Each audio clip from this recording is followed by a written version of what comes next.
O livro de receitas exóticas traz vai uma formiguinha apetitosa aí? Formigas colunas Big Boot Ant na Colômbia. Quando você ouve sobre bunda grandes na Colômbia, a primeira coisa que vem à mente provavelmente não são as formigas, certo?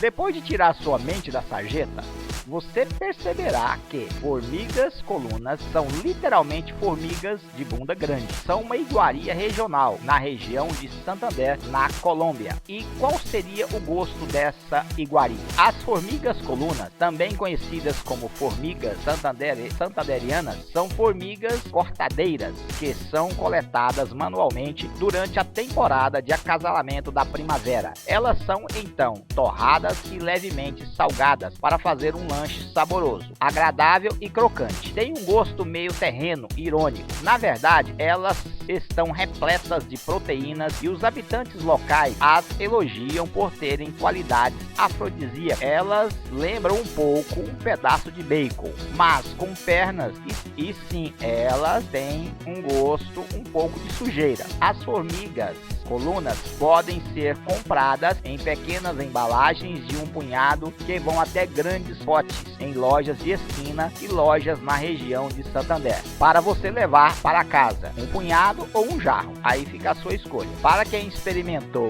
e aprovou, diz ser um ótimo lanche, mais ou menos como o amendoim. Eu ainda prefiro o amendoim, não me levem a mal.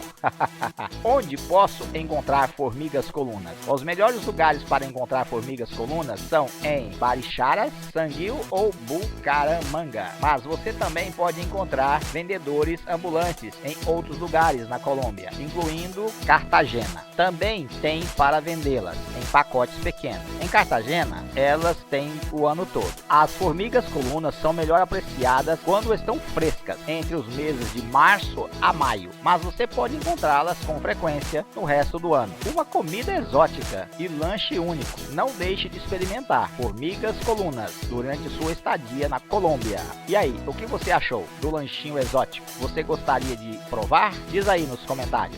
Por enquanto, ficamos por aqui. Se gosta de comidas exóticas, então venha com a gente, se inscreva no canal Livro de Receitas Exóticas e se gostou, deixe o seu like. Obrigado pela presença e até o próximo. Tchau!